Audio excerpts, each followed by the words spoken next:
ever found yourself in the midst of chaos, juggling endless responsibilities and wonder, is this what motherhood is supposed to be like? Do you ever feel on the edge of burnout as a homeschooling and stay-at-home mom, asking yourself, is there more to this journey? Well, in the next few minutes, you're in for a transformation. We'll explore powerful strategies from Mark Manson's book, The Subtle Art of Not Giving a F, that will help you reclaim your joy, your energy, and your purpose. Get ready to prevent burnout and rediscover the magic in your journey as a supermama. Hey there, supermamas. It's Erica, homeschool mom of 3. Today, we're diving deep into a topic that hits close to home: preventing burnout. We've been homeschooling for 9 years and we've had our fair share of highs and lows. And honestly, right now, I think we are falling flat. You see, we take on so many tasks, and I get it. The weight of parenting, educating, and homemaking is a lot. And I don't know about you, but as we enter the holiday season, that's when it really gets super crazy. It's essential we stop for a moment and reflect on ourselves. So I ask you, how's it going, girl? How you doing? I'll be honest, I am freaking exhausted. Listen, let's get in this together.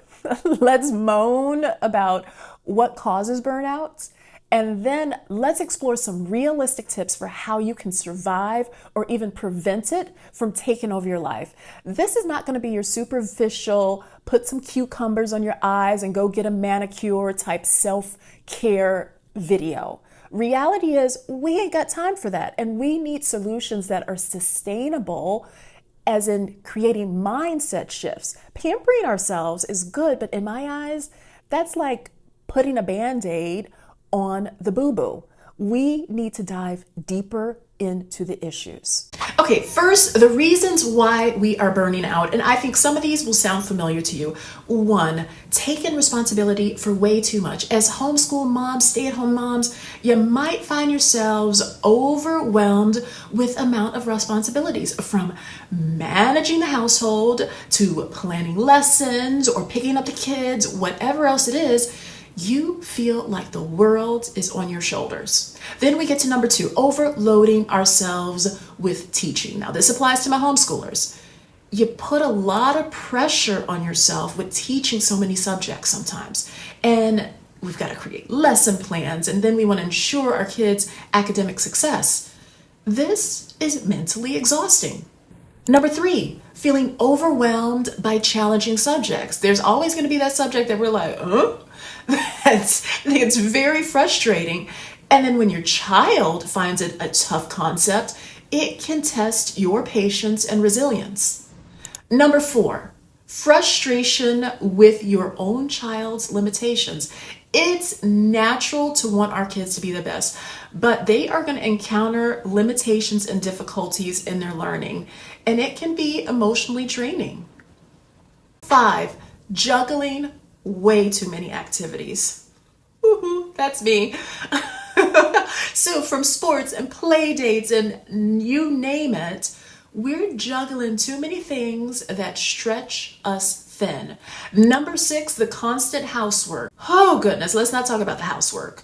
From chores to cleaning to cooking and laundry, it's a never-ending cycle of responsibilities. And if you have a 3-year-old, you got 3 children in the house like me, it feels like you're just running in circles, always cleaning.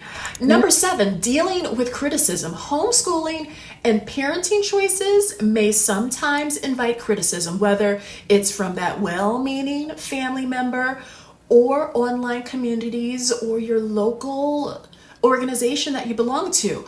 Handling negative comments can be emotionally draining. 8, a lack of support. The absence of a support system can leave you feeling isolated. Without someone to share the responsibilities or lean on, burnout becomes more likely. 9, neglecting our friendships. In the midst of homeschooling and parenting, friendships may take the back seat.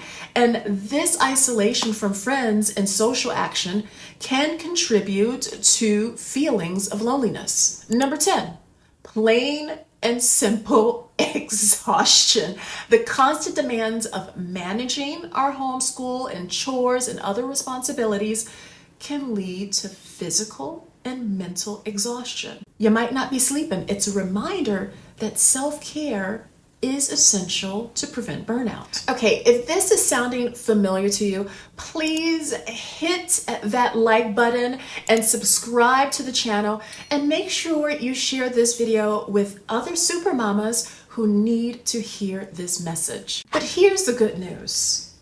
We can possibly prevent and survive burnout. I absolutely loved reading this book, The Subtle Art of Giving an F. First of all, you just gotta love the title. But here's how we can apply the principles from this book into our lives. So let's talk about some realistic mindset shifts. Prioritize what truly matters. In life, we have a limited amount of F's to give, so you must choose your F's wisely. What does this all mean? Prioritize what truly matters, like a person selecting only the ripest fruit from a pile. Focus on what brings you joy and fulfillment, and try to push aside the unnecessary stressors. Learn to embrace imperfection. The book says self-awareness is like an onion. It has multiple layers, and the more you peel from them, the more likely you're going to start crying at inappropriate times. It means embrace imperfection in your journey. Just as you peel the layers of that onion, understand that it's okay not to be perfect, and that authenticity is more powerful than striving for an unattainable idea. Watch my video where I talk about finding your real you and finding your authentic self. Reevaluate your priorities. Take a moment to reevaluate your methods and priorities.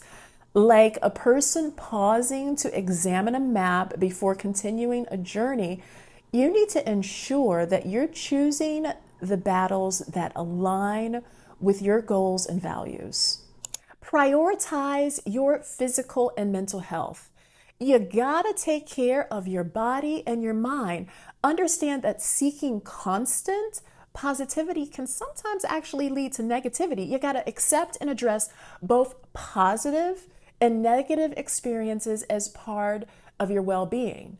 I'm gonna get real personal here, and one day I'll make a more detailed video, but I'm in the process right now of becoming a single homeschool mother. You just think of the details there. In that process, I could be bitter and I could be negative, but I've embraced this in a positive way, very positive, because I see all the benefits and the beautiful things that can come from this new life.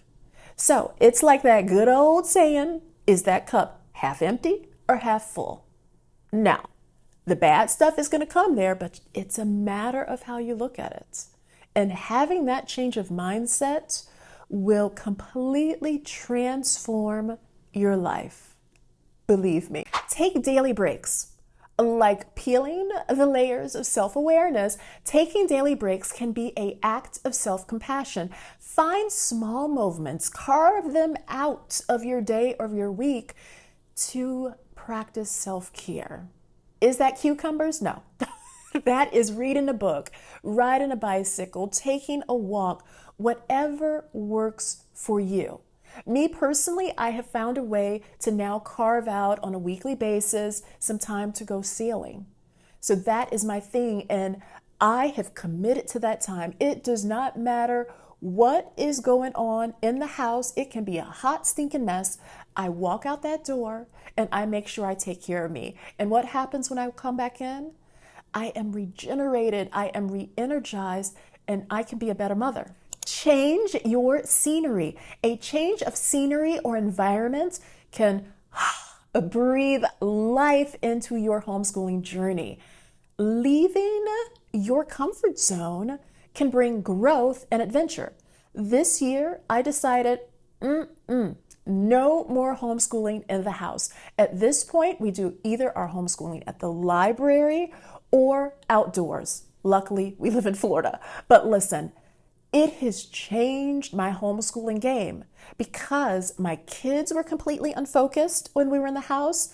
And I even have to admit, this one, I would get distracted because I would see all the little mess and want to clean or do dishes or whatever it was. But now we can all focus in on our important task. Okay, ladies, this is my favorite one. Don't be afraid of saying no. Saying no is an essential skill in managing your limited energy. Choose where to invest your F's wisely and avoid overcommitting. It is better to say no to something and come back to it later and say yes than the other way around, where you say yes and then have to disappoint someone and say no. Make sure whatever you're doing is something you want to do or it has some benefit to you. If not, if you're just doing it out of guilt, that's why sometimes you just have to walk away and say, no, I can't. Focus on your unique path. Remember that your journey is unique. Embrace it and prioritize what truly matters for you. We cannot go around living other people's lives. Don't compare yourselves to others, especially what we see on social media.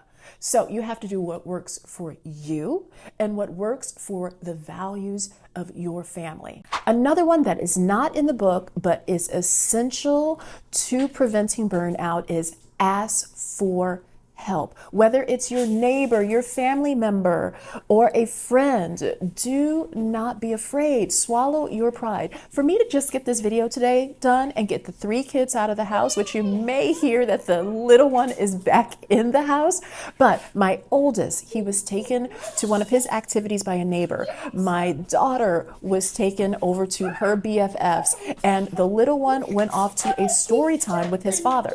But the only reason all of that happened, and I can do this right now, is because I asked for help. I said, you know what, people, I need help in making my videos. Who's going to take these children? So if you need some free time or relief or whatever it is, just use the community around you. Ask. Ladies, we got this. We're always going to have our ups and downs. It's essential to have the mindset skills to deal with those periods. We should be constantly reflective of our needs. If you have the time, check out Mark Manson's book, The Subtle Art of Giving an F. I've left a link in the description box below. With planning, self-care, and support, we can navigate through this journey together and build a community of resilient supermamas. See you in the next video.